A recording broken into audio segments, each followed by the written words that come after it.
ल हेर अब जस्तै युनिट 7 मा हिजो हामीले द वर्कसिट भनेर पढाएका थियौँ थोरै रिभिजन गरौँ यसको 2 + 6 गरेर 8 मार्क्सको तिमीहरूलाई यो आउने थियो र 2 मार्क्सको हामीले एडजस्टमेन्ट इन्ट्रिज जर्नल इन्ट्री बनाउने थियौँ भने 6 मार्क्सको चाहिँ त्यहाँ हिसाब गरेर 8 मार्क्स ल्याउने थियौँ यसको मिनिङ लेखाएको छ हामीले concept and the meaning of the worksheet थियो यो सेकेन्डलाई बेस्ट मान यसको नेपाली मिनिङ पनि हामीले हिजो लेखाएको थियौँ कार्य विवरण तालिका वर्कसिट भनेको के हो भनेर यहाँ लेखाएको छ व्यवसायको अन्तिम खाता तयार पार्ने उद्देश्यले लेखाशास्त्रीहरूले तयार पार्ने त्यस्तो विवरणलाई कार्य विवरण तालिका भनिन्छ जस अन्तर्गत सन्तुलन परीक्षण आय विवरण र वार्तालापमा समावेश गरिने बुँदाहरूलाई एकत्रित गरिन्छ भनेर यसको विवरण यहाँ छ यसपछि अब्जेक्टिभ हामीले यहाँ लेख्यौँ अब्जेक्टिभ अफ वर्कसिट भन्नु यो हिजै पढिएको थियो यो भन्नु परेन अनि यो 4 वार्तालाप भनेको पनि sir good morning screen collect गर्न सर वार्तालाप भनेको के हो नि ब्यालेन्स सिट हो ए वार्तालाप भनेको चाहिँ ब्यालेन्स यहाँ देखाएको छ जस्तै अब जस अन्तर्गत सन्तुलन परीक्षण यो ट्रायल ब्यालेन्स भइगयो आय विवरण इन्कम स्टेटमेन्ट र वार्तालाप भनेको चाहिँ ब्यालेन्स सिट यो सबै हामीले यहाँ बनाउनु पर्छ अब एकैपल्ट यो भयो हैन अनि यसमा अब्जेक्टिभ यहाँ लेखेको थियो अनि यसको यो लिमिटेसन हो यो लिमिटेसन खासै तिमीहरू अहिले यो कन्टेन्ट्समा छैन पछि बीबीएस तिर गएछौ भने बीबीए तिर गएछौ भने त्यहाँ पढ्नुपर्छ कार्य वर्कसिट फेरि त्यहाँ पनि काम गर्छ यसले यो अहिले सकिने मात्रै होइन अब तिमीहरूले बीबीएस फर्स्ट इयर गर्दा यही 12 क्लास मात्रै राम्रोसँग पढ्यो भने पनि पास हुन्छौ अनि यहाँ हिजो हामीले एडजस्टमेन्ट इन्ट्री यहाँ लेखेको छौँ यहाँ यो 4वटा इन्ट्री हिसकेका थियौँ त्यस पछाडि यो इन्ट्री हामीले यहाँ 9वटा इन्ट्रीसम्म यहाँ लेख्यौँ र यहाँ 3टा इन्ट्री लेखेर सकेका थियौँ हिजो आजदेखि यहाँ सुरु गरौँ टाइप्स अफ वर्कसिटमा एउटा 10 कोलम वर्कसिट थियो भने अर्को थियो हाम्रो 12 कोलम वर्कसिट हामीले पढ्नु पर्थ्यो यो मैले यो थोरै भनेको थिएँ यसको व्याख्या बाँकी थियो पार्टिकुलर थियो अनएडजस्टेड ट्रायल ब्यालेन्स एडजस्टमेन्ट र एडजस्टेड ट्रायल ब्यालेन्स हामीले क्लास 11 मै पढिसकेका छौँ र यसो क्लास 11 मा हामीले कति मार्क्स ल्याउँथ्यौँ यसमा यसको क्लास 11 मा 3 मार्क्स थियो हैन के होइन 3 मार्क्स थियो 3 मार्क्स थियो अब बिर्सेर गए पनि अब यस पछाडि हेर यहाँ अब त्यहाँ के लेखिन्थ्यो भन्ने कुरा अनएडजस्टेड ट्रायल ब्यालेन्स यो क्वेसनमै दिएको हुन्छ तिमीहरूलाई केही गर्नु परेन यो अनएडजस्टेड ट्रायल ब्यालेन्सको बारेमा तिमीले चाहिँ यसको चाहिँ डेबिट र क्रेडिट हेर्नु पर्यो the total of the debit columns for this should be equal to the total of the credit column अथवा debit column must be equal to the credit column if not this would mean there has been an error in the preceding step of the accounting cycle. यदि debit र credit त्यहाँ बराबर भएन छ भने हिसाब सुरुकै स्टेपबाट के हुन्छ त्यो गलत हुन्छ त्यो इक्जाममा क्वेसन दिने मान्छेले पनि के गर्नुपर्छ यो डेबिट क्रेडिट बराबर पारेर दिनुपर्छ अनि एडजस्टमेन्ट इन्ट्री त्यहाँ क्वेसनमा एडिसन इन्फर्मेसन भनेर दिएको हुन्छ adjusting items would make up the second column the debit and credit column should match here again फेरि यसलाई मिलाउने थियो अब प्रत्येक इन्ट्रीको हामीले यहाँ पढेका छौँ प्रत्येक इन्ट्रीको डेबिट र क्रेडिट हुन्छ डबल इन्ट्री सिस्टम अनुसार डेबिट भयो भने क्रेडिट प्रत्येक इन्ट्रीको हुन्छ त्यसकारण त्यसलाई हामीले के गर्ने हो त एडजस्ट गरेर यहाँ मिलाउने हो debit and credit column should match here again एकपल्ट फेरि मिलाउने हो त्यहाँ त्यस पछाडि अब एडजस्टेड ट्रायल ब्यालेन्स के थियो भने यहाँ The adjusted trial balance is simply a combination of the unadjusted trial balance and adjusting entries. यो चाहिँ एडजस्टेड ट्रायल ब्यालेन्समा जाँदाखेरि चाहिँ अनएडजस्टेड ट्रायल ब्यालेन्स र एडजस्टमेन्टलाई कम्बिनेसन गरेर मिलाउने हो यहाँ जस्तै डेबिट छ भने के गर्ने डेबिट क्रेडिट छ भने के गर्ने भन्ने कुरा हामी यहाँ यसरी हामीले मिलाउँछौँ यहाँ डेबिट भयो हामी जोड्छौँ डेबिट र क्रेडिट भयो भने हामी माइनस गर्छौँ रिड्युस गर्छौँ र क्रेडिट भयो भने पनि हामी के गर्छौँ यहाँ प्लस गरेर राख्छौँ यो कुरा चाहिँ यसले बुझिराख है छ अब इम्पोर्टेन्ट पार्ट यहाँ थियो दुईटा छन् पढ्ने आज इन्कम स्टेटमेन्ट र अर्को छ ब्यालेन्स सिट यो फर्मेटमा तिमीले नपढेको भनेको यो इन्कम स्टेटमेन्ट र ब्यालेन्स सिट चाहिँ अब यहाँ पढ्नुपर्छ इन्कम स्टेटमेन्टबाट हामीले नेट प्रॉफिट अथवा नेट लस निकाल्नुपर्छ भने यो ब्यालेन्स सिट आफै इक्वल आउनुपर्छ यदि ब्यालेन्स सिट आफै इक्वल आएन छ भने यो के हो मिलेन छ भनेर बुझ्नु पर्यो तिमीले यो एक्जाममा पनि थाहा हुन्छ आफूलाई नि अब जाउँ इन्कम स्टेटमेन्टतिर अदन त्यही भएर उच्चारण इन्कम स्टेटमेन्टमा हेर income statement. This income statement column will contain values pertaining to only the revenues and expenses accounts. If the total revenues exceed the expenses, then the difference will be recorded as a net income for the year or net profit for the year. The opposite side will hold if expenses are more than revenues and it net loss will be recorded. भनेको चाहिँ अब यसमा चाहिँ के गरिन्छ भने यो income स्टेटमेन्टमा खर्च र आम्दानीहरूको रेकर्ड राखिन्छ। डेबिट साइडमा खर्चहरू लेखिन्छ भने क्रेडिट साइडमा इन्कम लेखिन्छ। and then the difference will be matches or recorded as net income if there were. When the expenses is less than the income, it will be net profit. The opposite side, when expenses is more than the income, net loss will be recorded in the income statement. भनेपछि यदि क्वेशनमा चाहिँ खर्च बढी भयो आम्दानी भन्दा भने त्यहाँ के हुने रहेछ, खर्च बढी भए पछाडि नेट लस हुने रहेछ। हामीले आम्दानी भन्दा बढी खर्च गर्यौं भने हामी केमा जान्छौं, घाटामा जान्छौं। र आम्दानी चाहिँ खर्च कम गर्यौं आम्दानी बढ्यो भने हाम्रो के हुन्छ, सेभिङ हुन्छ, त्यसलाई हामी भन्छौं नेट प्रॉफिट भनेर रेकर्ड राखिन्छ। यो विशेष जान्नु पर्यो। अब यहाँ लेखेको हुन्छ जस्तै त्यस पछाडि यहाँ हेर यसको डेबिटमा के लेख्ने भनेर यहाँ लेखेको छ। यसको डेबिटमा हामीले चाहिँ जस्तै यहाँ हेर अब in DR side all expenses and losses are recorded. यसो देखेर चाहिँ खर्च र घाटाहरूको अभिलेख राखिन्छ जहिले पनि। जस्तै तिमीले थोरै सम्झिने 11 को फाइनल एकाउन्ट पढ्दाखेरि ट्रेडिङ एकाउन्ट र प्रॉफिट एन्ड लस एकाउन्टका डेबिट साइडमा भएका एन्ट्रीहरूको यहाँ पोस्टिङ गरिन्छ। जस्तै for example opening stock, purchase, wages, salary, depreciation, administration expenses, miscellaneous expenses, rent, goodwill return of etc. यस्ता एन्ट्रीहरू हामी के गर्नु पर्यो, यसको डीआरमा लेख्नु पर्यो। खर्चहरूको एन्ट्री यहाँ पोस्टिङ गर्ने। र क्रेडिट साइडमा लेख all income and gains are recorded. Income र अथवा आम्दानी र नाफाहरूलाई यहाँ पोस्टिङ गर्ने। जस्तै यसलाई यो सेल्स भने पनि, सेल्स रेभिन्यू भने पनि, रेभिन्यू भने पनि एउटै कुरा है। रेन्ट, कमिसन, डिभिडेन्ड, रिसिभ, जे रिसिभ हेरिन्छ नि त्यहाँ। एप्रिसिएसन, डिप्रिसिएसन भयो भने डेबिटमा र एप्रिसिएसन भयो भने क्रेडिटमा लेख यहाँ। Sunday receipt, closing stock इटिसी।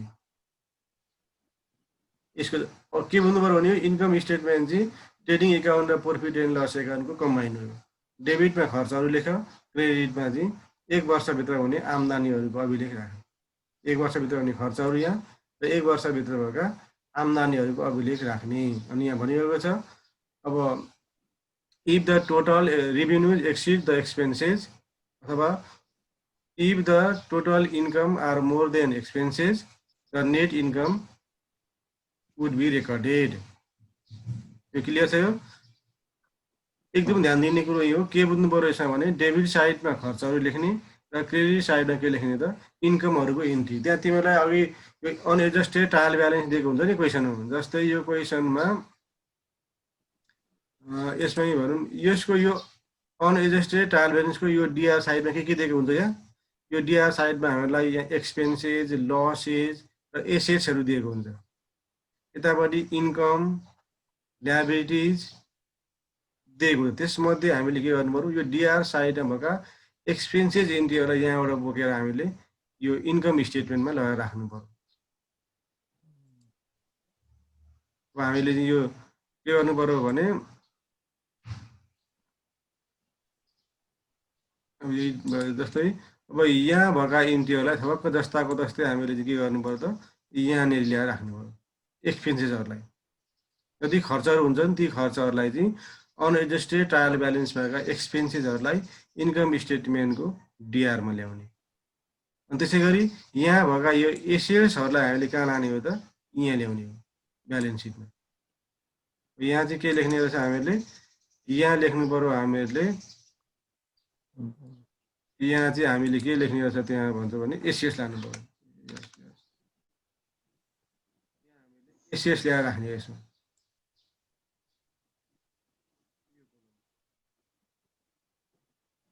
होइन यसको फर्मेट पनि बढाइदियो हुन्छ यहाँ ल्याउने एक्सपेन्सेस ल्याएर राख्ने यसमा तिमीहरूले अब यो कोलमबाट सिधै लगेर यहाँ चाहिँ के लेख्नु परेछ भने एक्सपेन्सेस लेख्ने एक्सपेन्सेस ल्याएर राख्ने अरू केही गर्नु परेन तिमीहरूले यो कोलममा चाहिँ के गर्ने तिमीहरूले भने यसबाट भएका इन्ट्रीहरू ल्याएर यहाँ राख्ने डिआर साइडमा के हुन्छ नि यहाँ एक्सपेन्सेस हुन्छन् त्यसै गरी यहाँ के हुन्छ त एसेट्स दिएको हुन्छ त्यसमध्ये एक्सपेन्सेसहरू इन्कम स्टेटमेन्टको डिआरमा गए र यहाँ भएका एसेट्सहरू चाहिँ यो ब्यालेन्स सिटको एसेट्स कोलममा गएर बस्छ यो ध्यान दिनु पर्यो तिमीहरू ठिक छ अनि त्यसै गरी यसले यहाँ भनिरहेछ अब हेर अब त्यस पछाडि हामी जाउँ अब हामी 11मै जाउँ है यसलाई मेट दिउँ यो कुरो यहाँ पनि लेखेको थिएँ कुरा ओपनिङ स्टक यो खर्च भयो purchase wages salary depreciation administration expenses miscellaneous expenses rent goodwill run-up अरू पनि सम्झौता डिस्काउन्ट कमिसन अब ट्रेड एक्सपेन्सेस त्यहाँ धेरै हुन्छन् तीमध्ये लिमिटेसन मैले लेखाएको छु यहाँ यी इन्ट्रीहरू चाहिँ इन्कमको डिआरमा लेख सिआरमा इन्ट्री लेख सिआरमा धेरै हुन्छन् बढी सेल्स र सेल्स रिभ्युनु सबभन्दा बढी देखिन्छ अनि डिभिडेन्ड रिसिभ क्लोजिङ स्टक आउँछ यसको त्यसबाट हामीले यो लास्टमा हेर्नु पर्यो अब यहाँ गएर ब्यालेन्स सिट यो ब्यालेन्स सिटमा चाहिँ अब यो ब्यालेन्स सिट यहाँ छ this is the last column on the accounting worksheet and will include the assets, liabilities and equity accounts. Like other columns, the total of debit and credit should be matched here as well. यहाँ आफै match हुनुपर्छ यहाँ कसैले match गरिरहनु पर्दैन अहिले चाहिँ हामीले म्याच गर्नुपर्छ भने यहाँ चाहिँ यो के हुनुपर्छ आफै यो म्याच भएर आउनुपर्छ यसमा तिमीहरूले म्याच गरिरहनु परेन यो चाहिँ डेबिट र क्रेडिट खास त ब्यालेन्स सिटलाई डेबिट र क्रेडिट भन्न पाइन्न त्यही पनि यहाँ चाहिँ अब समरी भएकाले यो लेजर एकाउन्ट भएकाले यहाँ हामीले म्याच गर्न सकिन्छ डेबिट र क्रेडिटमा यो इक्वल हुनुपर्छ जस्तै अब यहाँ लेखेको छ in DR side all assets are recorded for example plant and machinery debtors customer हुनसक्छ यहाँ furniture and fixture equipment closing stock cash in hand cash at bank prepaid expenses goodwill etc सम्पत्तिहरू यहाँ रेकर्ड राख्ने debit साइडमा र credit साइडमा गएपछि हामीले के गर्ने भने in credit side share capital and liabilities are recorded credit side चाहिँ सेयर क्यापिटल हुनसक्छ लायबिलिटिजहरू यहाँ पोस्टिङ गर्ने जस्तै अब सेयर क्यापिटल डिभेन्चर भयो नयाँ वोट तिमीहरूलाई यो 11मा थिएन ब्याङ्क लोन 11मै पढेको वोट भयो advance income creditor surplus general reserve यस्ता इन्ट्रीहरू चाहिँ एकाउन्ट्स पेएबल अब त्यसै गरी हामीले सम्झनु पर्यो भने यहाँ लेख एकाउन्ट्स पेएबल हुनसक्छ पेएबल बिल्स पेएबल यस्ता इन्ट्रीहरू हामी के गर्छौँ त यो ब्यालेन्स सिटमा लगाएर पोस्टिङ गर्छौँ त्यो देखेपछि अनि यस पछाडि यो सकिन्छ अब यहीमा फर्किनुपर्छ हामीले अब यसको यो क्रेडिट साइडमा हेर्ने यो क्रेडिट साइडमा भएका इन्ट्रीहरू चाहिँ कहाँ जाने भयो त यसको अब ब्यालेन्स सिटको क्रेडिटमा जाने भयो यसमा भएका यो क्रेडिट भएका इन्ट्रीहरू यहाँ जे छन् इन्ट्री यो इन्ट्रीलाई तिमीले के गर्नु पर्यो केही इन्कमहरूलाई यहाँ ल्याएर राख्नु पर्यो इन्कमको क्रेडिटमा र यहाँ केही इन्ट्रीहरू हुन्छन् अब यहाँ लाग्नु केही भन्नाले यहाँ भएका इन्कमहरूलाई इन्कमको क्रेडिटमा र यहाँ भएका ल्याबिलिटिजहरूलाई चाहिँ यो ब्यालेन्स सिटको क्रेडिट साइडमा लगेर राख्ने सबैजनाले नबिर्सिकनलाई यसको अब यो क्रेडिट साइडमा अरू केही पनि दिएको हुँदैन यहाँ इन्कम र ल्याबिलिटिज दिएको हुन्छ इन्कमहरूलाई डबल पोस्टिङ गर्न पाइँदैन यहाँ इन्कम स्टेटमेन्टको क्रेडिट साइडमा लेखेका इन्ट्रीहरू फेरि त्यो ब्यालेन्स सिटको क्रेडिट साइडमा आएर बस्न पाउँदैनन् सिङ्गल पोस्टिङ गर्ने डबल पोस्टिङ नगर्ने यहाँ क्रेडिटमा लेखेका इन्ट्रीहरूलाई के गर्ने तिमीहरूले इन्कम स्टेटमेन्टको क्रेडिटमै लेख्ने र यहाँ तिमीहरूले पोस्ट गरेका ल्याबिलिटिजहरू यहाँ क्वेसनले दिएका ल्याबिलिटिजहरूलाई ब्यालेन्स सिटको क्रेडिट साइडमा लगेर यहाँ पोस्टिङ गर्ने डबल गर्नु तिमीहरूले यसमा पर्दैन सबै सिङ्गल पोस्टिङ गर्ने हो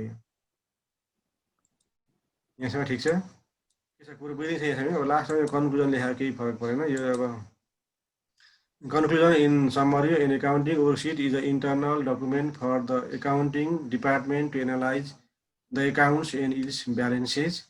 It is useful mechanism to identify any accounting errors that could have been made in the accounting process भनेर भनिन्छ। यो एउटा युजफुल डकुमेन्ट हो। यसले सम्पूर्ण समरी देखिन्छ यहाँ, जस्तै त्यहाँ अब इन्कम स्टेटमेन्ट देखिन्छ, रिटेन अर्निङको कोलम देखिन्छ, ब्यालेन्स सिट देखिन्छ। यो युजफुल नै हुन्छ। यो सङ्गठनले एकैपल्ट हेर्न सक्छ। एउटा यो मेकानिजम हो। यो यसबाट हामीले यसको कन्क्लुजन यहाँ सक्यौँ। यति भएपछि तिमीले यसो के गर्नु पर्यो, अब यो देखिनु पर्यो। यति बुझे पछाडि यो हामीले यो सक्यौँ यसलाई। ल भन यसमा के छ अब सोधा। यसमा केही समस्या छ, केही बुझिएको छैन। अब भने अहिले 25 मिनटको हारिया छौँ हामी। अब 10-15 मिनट पैसा गर्ने भइन्न होला। हिसाब भोलि गरौँला। यहाँसम्म केही छ तिमीहरूले बुझेका छैनौ भनेलाई फेरि सोध्न सक्छौ। के छ कुरो, ठिक छ? सर अनम्युट गर्नु अरे। गरेँ अरे कि गर्नु अरे? त्यो च्याटमा हेर्नु न कति धेरै आछ। के भन्दैछन्? सबैलाई म्युट गर्नु भयो अरे कि हजुरले, अनम्युट गरिदिनु अरे कि सबैले। ल खै कोही त बोल्दैछन्। अनि तिमीलाई कसरी भयो त नि? खै पनि म त मेरो त अनम्युट थियो सर, म्युट भएकाको अनम्युट गर्न मिलेन होला नि। ए होला होला। अब खुल्यो होला सबै है। खुल्यो सर।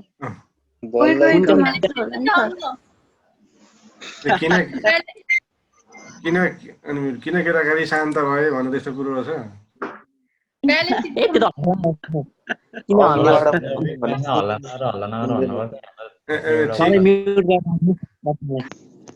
हजुरले उताको भन्नुभएको थियो, त्यही भएर कन्फ्युज भएको के छ? होइन, कन्फ्युज केही न हो। खर्चहरू यसमा लेखा, यो इन्कम स्टेटमेन्टको डिआरमा, र यसमा बाँकी रहेका सम्पत्तिहरूलाई चाहिँ ब्यालेन्स सिटमा लाने। त्यो आफै अटोमेटिक यहाँ अहिले हिसाब गर्दा गर्दै घटेर बसिसकेको हुन्छ। सर इन्कम स्टेटमेन्ट पनि एकै हुन्छ कि हामीले फेरि सर प्रफिट र उसको लस गर्नुपर्छ नि? पर्छ। जस्तै फाइनल एकाउन्ट आफै इक्वल हो क्या? फाइनल एकाउन्टमा trading account, profit and loss account equal हुन्छ त? हुँदैन थियो नि? हो त्यस्तै हो नि। डेबिटमा यहाँ एड गर्नु पर्यो, डेबिटमा थप्नुपर्ने भएछ भने नेट प्रफिट भनेर लेखिदिने यहाँ, होइन? अब क्रेडिटमा बराबर पार्नु पर्ने, क्रेडिटमा चाहिँ पुगेन छ भने के गर्नु पर्यो त? नेट लस भनेर बराबर पार्ने। डिप्रिसिएट एमाउन्ट कहाँ लेख्ने रे? त्यो 10,000 कि आइगयो डिप्रिसिएसन यो इन्कमको डेबिटमा त खर्च भने मैले यहाँ लेखाएको छु नि। अनि यहाँ लेखिँदै एडमिनिस्ट्रेसन डिप्रिसिएसनलाई इन्कम स्टेटमेन्टको डेबिटमा लेख्ने। यो इन्ट्री राम्रो छैन। Opening stock, purchase, wages, salary, depreciation, administration expenses, miscellaneous expenses, rent, goodwill, return of etc यहाँ हामीले पोस्टिङ गर्ने भनेको छ। यो हेर यहाँभन्दा अब धेरै त अब त्यस्तो नआउला। यति भएपछि हामीलाई अहिले पुग्छ।